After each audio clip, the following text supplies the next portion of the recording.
नमस्कार। अध्यापक भर्ती लेवल 2 में प्रश्न उत्तर विवाद मामले को लेकर राजस्थान कर्मचारी चयन बोर्ड की तरफ से राजस्थान हाईकोर्ट खंडपीठ में लगाई गई स्पेशल याचिका को आज खारिज कर दी गई। लाखों छात्रों को राहत मिली है। सिंगल बेंच के मामले पर काफी महीनों से राजस्थान हाईकोर्ट खंडपीठ के द्वारा स्टे था। मामला क्या था? प्रश्न उत्तर विवाद मामले में राजस्थान हाईकोर्ट एकल पीठ ने क्या आदेश पारित किया था? किस प्रकार से राजस्थान कर्मचारी चयन बोर्ड तानाशाही करता है? बयान इंटरव्यू में और मीडिया में अच्छे अच्छे देते हैं, लेकिन अपनी तानाशाही नए सिस्टम और पुराने सिस्टम में कितना अंतर है। जिस प्रकार से राजस्थान कर्मचारी चयन बोर्ड के अध्यक्ष मीडिया को बयान देते हैं पेपर सेटर और एक्सपर्ट की खामियों को लेकर, क्या वैसे ही काम कर रहे हैं? क्या छात्रों के हित में? क्या उसी प्रकार से जिस प्रकार से पहले के अध्यक्ष तानाशाही करते थे उसी प्रकार से तानाशाही हो रही है? एक्सपर्ट कमेटी और पेपर सेटर की खामियों को लेकर मैंने कई बार वीडियो बनाए। अभी हाल ही में राजस्थान कर्मचारी चयन बोर्ड की तरफ से दिए गए इंटरव्यू पर भी मैं कुछ सवाल लेते हुए आलोचनात्मक रूप से पूरी रिपोर्ट लेके आऊंगा। किस प्रकार से छात्रों को मुद्दे से भटका दिया जाता है और गुमराह कर दिया जाता है, गोलमाल जवाब दिया जाता है। हाईकोर्ट एकल पीठ ने क्या आदेश पारित किया था? लेवल 2 का प्रश्न उत्तर विवाद का मामला था। मामला गया खंडपीठ में। खंडपीठ ने सिंगल बेंच के आदेश पर स्टे कर दिया। छात्र मांग करते रहे कि वेटिंग लिस्ट निकालिए, ये करिए, लेकिन कुछ भी नहीं हुआ। मामला क्या था, इसको लेकर विस्तार से इस वीडियो को आप समझिए। यदि चैनल पर पहली बार जुड़े हैं तो चैनल को सब्सक्राइब करें ताकि आपको लेटेस्ट जानकारी मिलती रहे। रीट 2024 नई रीट को लेकर, तमाम को लेकर कई बार मैंने वीडियो बनाए, पेपर सेटर और एक्सपर्ट कमेटी की खामियों को लेकर, किसी भी भर्ती को लेकर। सबसे पहले इस मामले में अपन चर्चा करते हैं कि क्या हुआ। राजस्थान हाईकोर्ट जोधपुर खंड एकल पीठ में एक मामला जाता है सबसे पहले रमन चौधरी का। Raman Chaudhary versus chairman of Rajasthan staff selection board का मामला, जिसमें याचिका नंबर है 10309/2023। इस मामले में 5 अक्टूबर 2023 को जस्टिस विनीत कुमार माथुर आदेश पारित करते हैं। इसके बाद पूरा स्टोरी समझाऊंगा और उसके बाद कुछ अहम सवाल होंगे, जिसके बाद आपको पूरी कहानी समझ में आ जाएगी क्या हो रहा है, कितनी तानाशाही हो रही है, बेरोजगारों के हित में कितना सोचा जा रहा है। वो तभी समझ में आएगा जब आप इस वीडियो को देखेंगे। पटवारी, ग्राम सेवक और बेसिक कंप्यूटर अनुदेशक रीट, तमाम मैंने ऐसे कई वीडियो बनाए हैं। मामला रीट लेवल 2 का था। 5 अक्टूबर 2023 को जस्टिस विनीत कुमार माथुर आदेश पारित करते हैं।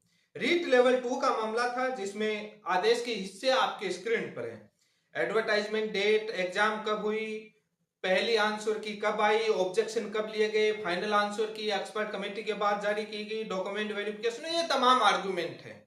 उसके बाद पिटिशनर के आर्गुमेंट है, उसमें मांग की जाती है कि ऑथेंटिक जो टेक्स्ट बुक है उसको मानकर उत्तर नहीं दिए गए। वो कोर्ट से डिमांड करता है अपने प्रेयर के माध्यम से कि इस मैटर को एक बार पुनः एक्सपर्ट कमेटी से री एग्जामिन करवाने की मांग करता है। बोर्ड इसका विरोध करता है कि हमने एक्सपर्ट कमेटी से जांच करके इस मामले को तय किया है, इसमें कोई जरूरत नहीं है री एग्जामिन करवाने की। तमाम आर्गुमेंट, तमाम फैसले रखे जाते हैं। उसके बाद कोर्ट इस मामले में पिटिशनर की तरफ से कई जजमेंट रखे जाते हैं। इसके बाद court Vikas Kumar Gupta versus state of Rajasthan 2021 का जो एक लैंडमार्क जजमेंट SCC 309 का हवाला देते हुए कोर्ट कहता है कि हम सब्जेक्ट के स्पेसिफिक सब्जेक्ट के एक्सपर्ट बॉडी नहीं है, इसलिए इस मामले को एक्सपर्ट कमेटी के पास भेजकर इसका री एग्जामिन करवाना चाहिए। कोर्ट आदेश देता है कि एक बार रेस्पोंडेंट बोर्ड इस मामले को जो पिटिशनर के द्वारा रखे गए सबूतों को ध्यान में रखते हुए उनको लेकर एक बार एक्सपर्ट से री एग्जामिन करवाएं। यदि सही पाया जाता है तो रिजल्ट रिवाइज करके पिटिशनर को ज्वाइनिंग दी जाए और वो तमाम एक्शन लिए जाए।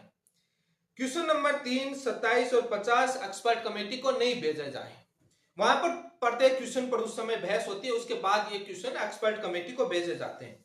ये होता है 5 अक्टूबर 2023 को आदेश। उसके बाद कुछ और याचिकाएं लगी होती हैं। सिंगल रिट नंबर है 8789/2023 अचलाराम, और भी बहुत सारे कनेक्टेड बहुत सारी याचिकाएं लगी होती हैं। उसमें जस्टिस विनीत कुमार माथुर 10 अक्टूबर 2023 को आदेश पारित करते हैं कि रमन चौधरी वर्सेस जो अभी 5 अक्टूबर 2023 को जो आदेश पारित किया है वो आदेश इन याचिकाओं को कवर करता है।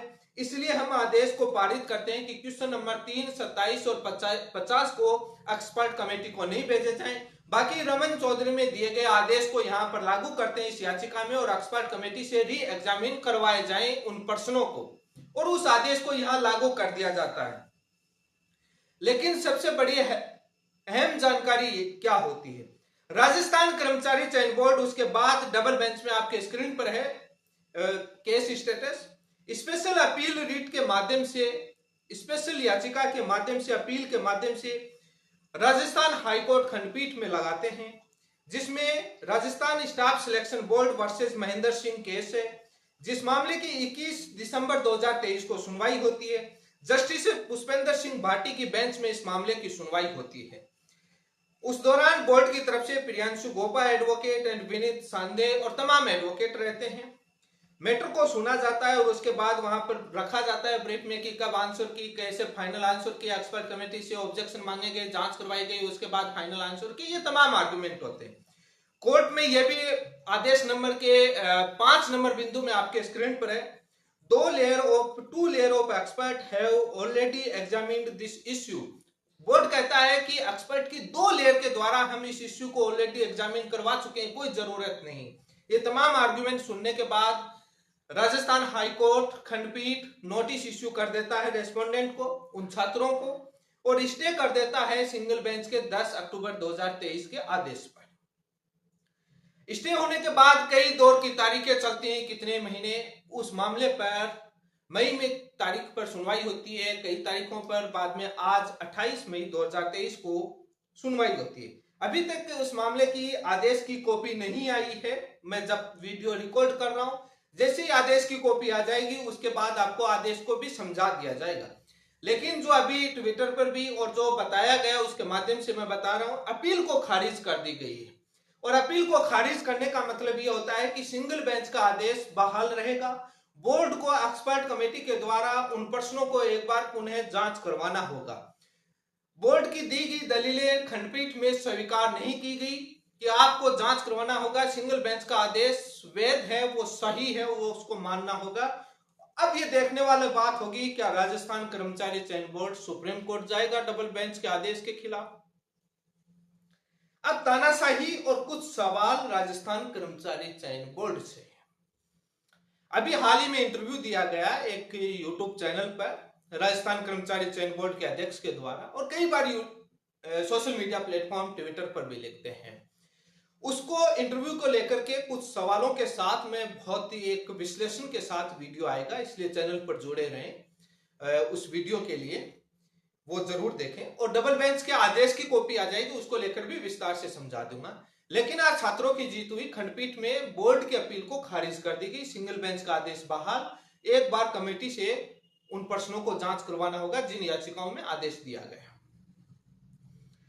सबसे बड़ा अहम सवाल यह है, कर्मचारी चयन बोर्ड के अध्यक्ष कई बार बोलते हैं कि पेपर सेटर अच्छे नहीं होते हैं या खामियां रह जाती हैं, मानवीय गलतियां हो जाती हैं, हम ये गलतियां नहीं होने देंगे। पहले के कर्मचारी चयन बोर्ड के अध्यक्ष तमाम तानाशाही रहे। पशुधन सहायक भर्ती में देखा होगा, कई भर्तियों में देखा होगा, मामला आगे आगे अपील जाते रहे, मानते नहीं थे कोर्ट के एक सिंगल बेंच के आदेश को। डबल बेंच जब तक सारे रास्ते बंद नहीं होते थे मानते नहीं थे इतनी आसानी से। यही काम इसी अध्यक्ष के कार्यकाल में शुरू हो गया। ये अध्यक्ष साहब आए दिसंबर में, मामला डबल बेंच में पहले आ गए। मामला ये सिंगल बेंच का जो आदेश पारित हुआ था ये अक्टूबर में पारित हुआ था। उसके बाद दिसंबर में खंडपीठ में राजस्थान कर्मचारी चयन बोर्ड गया सिंगल बेंच के आदेश के खिलाफ, एकल पीठ के आदेश के खिलाफ। ये अध्यक्ष साहब ही थे, इन्हीं के अंडर में निर्णय लिया गया कि हम एक बार दोबारा जांच नहीं करवाएंगे। सवाल ये है कि हर पर्सन के उन छात्रों ने 100 रुपए दे एग्जामिन करवाए, पैसा बोर्ड की जेब से नहीं लग रहा। जब छात्रों ने पैसे दिए हैं तो जांच करवाने में बोर्ड को आपत्ति क्या है? सबसे बड़ा अहम सवाल ये है, एक बार और जांच करवा लो। सामान्य सा सवाल है, कोई भी मैटर जाता है और एक बार अधिकारी के पास आम जनता जाती है, मना कर देते हैं। उसके बाद सरकार के मंत्रियों के पास जाते हैं, मंत्री अधिकारी को फोन करके कह देते हैं कि एक बार आपने देख लिया, एक बार दोबारा कैंडिडेट आएगा, मैं बोल रहा हूं एक बार देखना, कुछ उचित हो तो करना, एक बार ये जो नया एविडेंस लेके आए इसके आधार पर आप देखना। यही तो कोर्ट ने कहा कि ठीक आपने एक बार एग्जामिन करवा लिया, एक बार और एग्जामिन करवा लो, क्या दिक्कत है। आज इतने महीने मैटर कोर्ट में अटकता नहीं, खंडपीठ में छात्रों का पैसा लगा, रेस्पोंडेंट के तौर पर वकील खड़े किए, पैसा लगा, बेरोजगारों का पैसा लगा। कोर्ट में अध्यक्ष या सचिव ने जिसने भी निर्णय लिया खंडपीठ में जाने, आपका अधिकार है, लेकिन आपकी जेब से पैसा नहीं लगा, आपकी सैलरी से पैसा नहीं लगा, जनता की टैक्स के पैसे से आपने वकीलों की फीस दी, सरकार का पैसा लगा। यहां छात्रों का पैसा लगा, पहले सिंगल बेंच में, बाद में डबल बेंच में। आपकी तानाशाही वैसे रही जैसे पशुधन सहायक भर्ती में खंडपीठ ने आदेश दिया, नहीं माना, सुप्रीम कोर्ट में गए, सुप्रीम कोर्ट में रिव्यू एसएलपी खारिज हो गई तो रिव्यू पिटीशन में गए, नहीं माने लास्ट तक, जब तक कोई आपके सारे हथियार बंद नहीं हुए। वही तो तानाशाही ये कर रहे हो आप कहां बेरोजगारों के हित में। उसको सिंगल बेंच के आदेश को मान लेते, एग्जामिन करवा लेते, पैसे दिए हुए थे छात्रों के, क्या जाता, 10 दिन के अंदर मैटर सोल्व हो जाता, वेटिंग निकल जाती, इतना मामला अटकता ही नहीं। अब उसको या तो सुप्रीम कोर्ट जाओगे वापस हारोगे, सिंगल बेंच का आदेश बहाल रहेगा, क्योंकि इसमें एक्सपर्ट बॉडी को भेजने का आदेश दिया है जो बहाल रहेगा, जो एक नेचुरल प्रोसेस पर कोई भी आदमी होगा वो ये कहेगा कि एक बार तो और जांच करवा लो, ठीक है कहा तो जांच करवा लो ना, क्या दिक्कत है। सुप्रीम कोर्ट जाओगे वहां पर भी हारोगे आप। बोर्ड के अध्यक्ष साहब, चले जाना चाहिए पशुधन सहायक भर्ती की तरफ, लेकिन तानाशाही कितनी, जांच करवा लेते, कब तक वेटिंग लिस्ट, और इतना मैटर ही नहीं उलझता। लेकिन कहां मानते हैं, बयान बहुत अच्छे देते हैं, बात गोलमाल करते हैं, बड़ी मीठी बातें करते हैं, लेकिन वही तानाशाही है।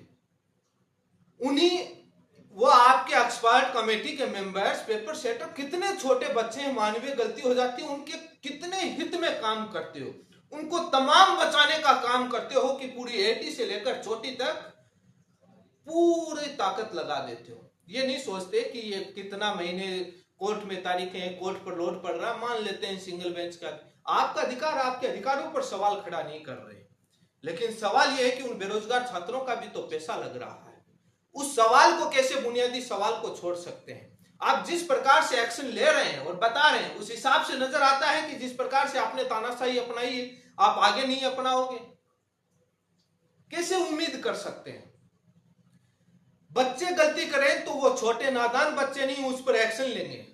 कर्मचारी चयन बोर्ड हो या कोई अधिकारी हो, सरकार का कोई कुछ भी गलती करे, वो सारी गलती स्वीकार करने योग्य, और वो छोटे नादान बच्चे नन्हे मुन्ने हो जाती है, मानवीय गलती हो जाती है, और उनको बचाने के लिए पूरी प्रयास करते हो सकता है मानवीय गलती हो, दोबारा कमेटी से जांच करवा, और 2 लेयर की एक्सपर्ट कमेटी से कहां से जांच करवा लिया। सबसे बड़ा अहम सवाल, बेसिक बुनियादी ये सवाल है। प्राइमरी आंसर की, पेपर सेटर आंसर की बना के देता है, उस आंसर की को पब्लिश कर देते हो, उसके बाद ऑब्जेक्शन मांगने के बाद आप एक्सपर्ट कमेटी गठित करते हो, तो 2 लेयर एक्सपर्ट बॉडी कहां से हो गई। यदि है तो 2 लेयर्स की एक्सपर्ट बॉडी की कमेटी की रिपोर्ट आपको कोर्ट में पब्लिश करनी चाहिए। पहले वाले पेपर सेटर के एक्सपर्ट कमेटी की रिपोर्ट आप पब्लिश क्यों नहीं करते। पटवारी भर्ती में मुझे दिए गए आरटीआई रिप्लाई में आपने कहा कि हम कोई कमेटी गठित नहीं करते प्राइमरी आंसर की जारी करने से पहले। मुझे आरटीआई में दिया गया, मैंने ट्विटर पर लिखा है, आदेश की कॉपी लिखी है, आपके दिए गए जवाब की। कहां से करते हो। 2 लेयर के एक्सपर्ट की बॉडी कहां से हो गई।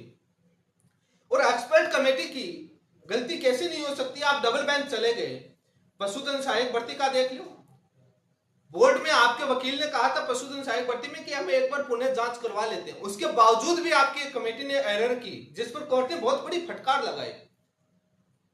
कितनी तानाशाही है। आप उस आदेश की कॉपी एक बार, उस आदेश को पढ़े, उस पेज को, मैंने कई वीडियो बनाए, आप चैनल पर जाकर देख सकते हैं। पशुधन सहायक भर्ती, बेसिक कंप्यूटर अनुदेशक भर्ती में कोर्ट ने कहा कि एक्सपर्ट कमेटी से एक बार जांच करवा लीजिए, उसमें प्रश्न बदला गया और वहां पर तो बोर्ड नहीं गया। ये तानाशाही जो आपका जो दोहरा चरित्र है बोर्ड का दोहरा चरित्र सामने आता है, दोहरा रवैया कि मीठी मीठी गोल गोल मोल बातें करके छात्रों को गुमराह करते रहना और अपना काम, अपना तानाशाही आगे बढ़ाते रहना। अभी सिंगल बेंच का आदेश है, सिंगल बेंच का क्या आदेश आता है, मामला कोर्ट में सुरक्षित है, उस फैसले को लेकर बहुत सारे छात्र चिंतित हैं। कोई भी मुख्यमंत्री भी कोर्ट के जज को नहीं कह सकता कि आप फैसला दो, कोई दबाव नहीं बना सकता, कोर्ट इंडिपेंडेंट है, जब चाहे तब अपना फैसला देगा। रिक्वेस्ट करने का भी कोई माध्यम नहीं होता है कि फैसला दो, कोई मेंशन नहीं कर सकता। वो तभी मेंशन होती है जो बहुत बड़े पब्लिक इंटरेस्ट पर अर्जेंसी हो, और ऐसी कोई अर्जेंसी इसमें नजर नहीं आती। आपको आती है, छात्रों को अपनी पीड़ा लगती है, लेकिन कोर्ट के सामने वो बताई नहीं जाती है, क्योंकि पूरी भर्ती का मामला नहीं है, लिमिटेड का वो रहने से अर्जेंसी बनती नहीं है। तो ये मामला कोर्ट इसमें फैसला देगा। अब जब देगा उसमें कोई कुछ नहीं कर सकता, कोर्ट इंडिपेंडेंट है, कोई सूत्र नहीं होते हैं फैसले में, कब आएगा कब नहीं आएगा। जिस दिन आएगा उससे पहले दिन सप्लीमेंट्री लिस्ट में मैटर लिस्टेड होगा, छुट्टियों के बाद आता है, पहले आता है, किसी को कुछ नहीं पता। तमाम बेरोजगार नेता, तमाम लोग गुमराह कर सकते हैं, हम मेंशन करवा दिया, वो करवा दिया, कोई मेंशनिंग वगैरह ऐसा लीगल प्रोसेस कोई मेंशनिंग नहीं होती है कि जजमेंट के लिए मेंशनिंग करवा दें। क्योंकि सुप्रीम कोर्ट में डीएलएड वर्सेस बीएड विवाद में देखा था, कोई मेंशनिंग 6 महीने बाद जजमेंट आया था, तो 6 महीने बाद, 5-6 महीने बाद ही आया था, तो आया था, तमाम टाइम लगा था तो लगा था। तो ये सारी चीजें हैं। हर भर्ती के अंदर इतनी तानाशाही रहती है। एक्सपर्ट कमेटी से जांचने में, पीटीआई भर्ती को लेकर के कई कमेटियों की रिपोर्ट मैंने दिखाई है, कई वीडियो में बताया है। आप डिटेल से देखेंगे तो पूरी समझ में आ जाएगी कि कर्मचारी चयन बोर्ड बोलता कुछ और है, करता कुछ और है, कथनी और करनी में अंतर रहता है। अपने लोगों को बचाने के लिए भरपूर पूरा प्रयास किया जाता है, तानाशाही वैसे ही बरकरार है। देख लीजिए रीट लेवल 2 का, अध्यापक भर्ती लेवल 2 का प्रश्नोत्तरी विवाद का मामला है। कितना ताकत आ रही थी, कितनी दिक्कतें हो रही थी एक्सपर्ट से जांच करवाने, कौन सा जेब से पैसा लग रहा था, उन छात्रों को कितनी मानसिक पीड़ा झेलनी पड़ी होगी, कितना पैसा कहां से जुटाया होगा वकीलों के। लेकिन क्या परवाह, इनकी जेब से नहीं लगता, जनता के टैक्स, इनकी तो अच्छी ऐसी लगे हुए कमरे में बैठे हैं, लाखों रुपए सैलरी आती है, ये पीड़ा कहां समझेंगे। सबसे अहम सवाल है कि जब तक एक्सपर्ट कमेटी की रिपोर्टें पब्लिक डोमेन में नहीं आएंगी, तब तक पारदर्शिता नहीं आएगी, तब तक बोर्ड कटघरे में खड़ा नहीं होगा कि किस प्रकार से आप, क्योंकि ये कोर्ट में बड़ी आसानी से बोलते हैं हमने 2 लेयर से एक्सपर्ट से जांच करवा ली, जैसे इनके एक्सपर्ट कितने महाज्ञानी है, उस ओपिनियन पर बात नहीं करेंगे। बहुत तरीके होते हैं इनके आर्गुमेंट लिखने, क्योंकि आर्गुमेंट लिख के तो देना है। तो इसी के साथ आप सभी का बहुत बहुत धन्यवाद। जैसे जजमेंट की कॉपी आएगी उस पर डिटेल से चर्चा करूंगा, और आदेश से जो सुनवाई के दौरान अपील को खारिज कर दिया गया है और तानाशाही आपने देखी है। अब देखते हैं कि बोर्ड इसमें क्या निर्णय लेता है, सुप्रीम कोर्ट जाता है या बाद में सिंगल बेंच के आदेश को मान लेता है। सुप्रीम कोर्ट जाएगा तो छुट्टियों में कुछ लगेगा नहीं, छुट्टियों होने के बाद होएगा। यदि सिंगल बेंच के आदेश को मान लेगा तो अभी 10-15 दिन में एक्सपर्ट कमेटी गठित करके और अपना काम प्रोसेस शुरू कर सकता है। इसी के साथ आप सभी का बहुत बहुत धन्यवाद।